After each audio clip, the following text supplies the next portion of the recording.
invitados e invitadas, diputadas y diputados. Rendimos este día un homenaje al movimiento estudiantil de 1968. Es un reconocimiento al aporte, esfuerzo y sacrificio brindado al país por aquellos jóvenes. El programa del movimiento del 68 fue el de las libertades democráticas, no más, pero no menos. Los estudiantes asumían una tarea popular y nacional ininteligible por quienes se negaban a legitimar la lucha por la democracia política. El lema de libertades democráticas y el puntual programa del movimiento eran llamamientos al pueblo y airadas exigencias al poder. El movimiento contó con un elemento inusitado y asombroso. El rector de la Universidad Nacional formaba parte del mismo. Al reclamar la evidente violación de la autonomía universitaria mediante el asalto militar del Colegio de San Ildefonso, Javier Barrosierra se ubicaba con su propio discurso en la lucha a favor de las libertades democráticas. Así también, al lado de sus alumnos, cerraban filas muchos profesores de universidades, institutos y escuelas en casi todo el país. Acabar con la represión y sus instrumentos, liberar a los presos políticos, castigar a los represores, reparar los destrozos y las lesiones, era un pliego de demandas que tenía como propósito abrir la puerta de un nuevo entendimiento político nacional bajo el cual se respetaran las libertades hasta entonces conculcadas. Esas demandas fueron completadas con una más, el diálogo político, pero uno que fuera público y que partiera del reconocimiento de la organización que los estudiantes se habían dado, que era voluntaria, representativa, participativa, parlamentaria y democrática. Esta era quizás la más difícil demanda para un gobierno que operaba un sistema corporativo de sumisiones, en el que nadie tenía derecho a organizarse sin previa licencia y condicionamiento del poder. La maquinaria del Estado, desde el Ejecutivo, la Policía, el Ejército, el Congreso, los gobernadores, los jueces, la prensa, la radio y la televisión, las organizaciones sociales corporativizadas, incluyendo las patronales, hasta los partidos registrados por el propio gobierno, estaban lanzados contra el movimiento de los estudiantes, el cual convocaba a derruir el viejo autoritarismo y empezar a cimentar la libertad política para todos.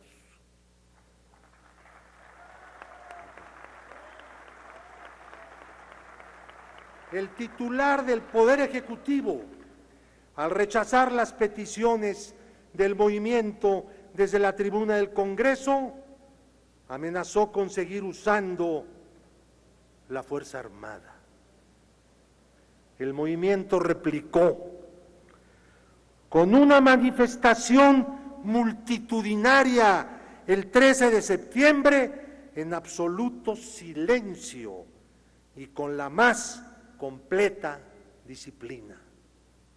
Ahí surgió. 5 días después, el ejército ocupaba la ciudad universitaria buscando detener a los integrantes del Consejo Nacional de Huelga. pero sin lograrlo. Lo mismo ocurrió en Zacatenco, y luego de violentos enfrentamientos en el casco de Santo Tomás del Instituto Politécnico Nacional. Las aulas eran cuarteles. Esa era la respuesta a la petición de diálogo público. El plan estaba en marcha. La amenaza del presidente del despotismo se hacía realidad. Lo comprobaríamos en la masacre del 2 de octubre en la Plaza de las Tres Culturas, hoy hace exactamente 50 años. No había poderes ocultos, doctor Grau. Nadie nos manipuló. Éramos libres, decidíamos nuestras resoluciones. No había nada oculto.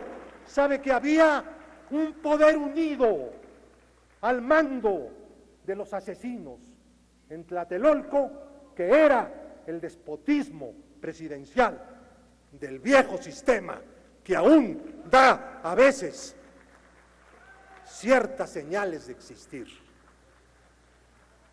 Al término del movimiento que pretendió cancelar la prisión política, teníamos muchos más presos y presas políticas.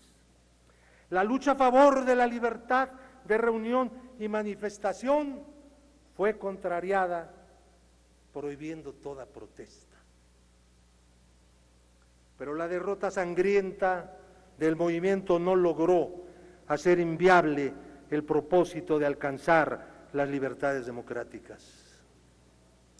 La impronta del movimiento ha sido fecunda, pero hay que admitir que no hemos logrado las libertades democráticas en todos los ámbitos.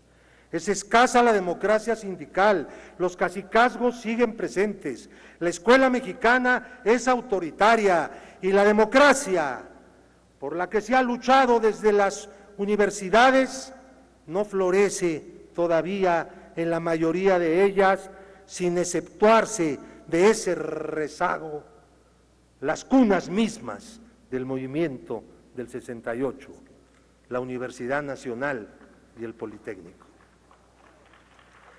La prisión política no se ha eliminado.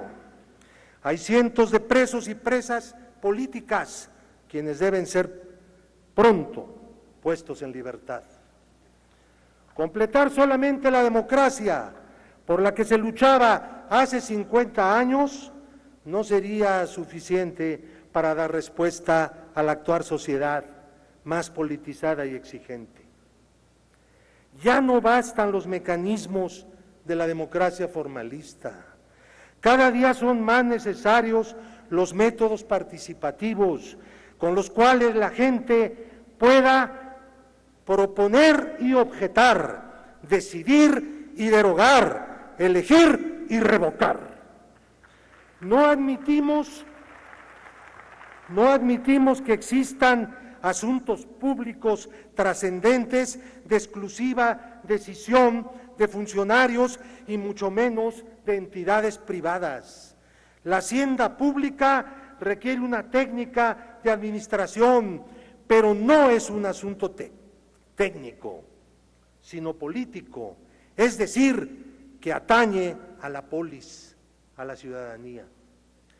Cuando se denuestra o soslaya la consulta al pueblo, porque a éste se le considera falto de conocimiento o peligroso, en realidad se idolatra el despotismo, el mismo que ha sido una gran losa en la espalda de las generaciones mexicanas, ahora recubierto con principios tecnocráticos. Si hace 50 años emprendimos el rechazo del gobierno de los déspotas, hoy tenemos que evadir el gobierno de los tecnócratas. Por lo regular, unos y otros han servido a los intereses de los grandes grupos económicos cuyos integrantes se encuentran en la delgada cúspide de la más inicua distribución posible del ingreso. Como ciudadanos y ciudadanas, no podemos limitarnos a elegir gobernantes y legisladores de vez en cuando, luego de lo cual el poder no nos pregunta nada, no nos vuelve a dar ni los buenos días. El derecho a ser consultado debe ser consecuencia de la libertad de elegir. Esto abarca también el derecho de revocar mandatos. Toda libertad debe acompañarse de derechos efectivos, los cuales han de ser complemento que otorgue poder funcional a la gente y por tanto se vaya construyendo una nueva ciudadanía que pueda participar y decidir dentro de un marco político en el cual todos y todas empecemos a ser libres. La nueva fuerza gobernante del país es portadora de mensajes de luchas del pasado. Ya lo ha subrayado Andrés Manuel López Obrador. Entre esos mensajes se encuentran los provenientes de los movimientos por las libertades democráticas y aquellos que nos llegan de los crímenes políticos hasta Ayotzinapa, de los calabozos del despotismo, de las guerras sucias, de los fraudes electorales. Dentro de la nueva transformación política de México y bajo el dictado popular del 1 de julio, es ineludible actualizar los propósitos de aquel gran movimiento de la juventud intelectual de 1968.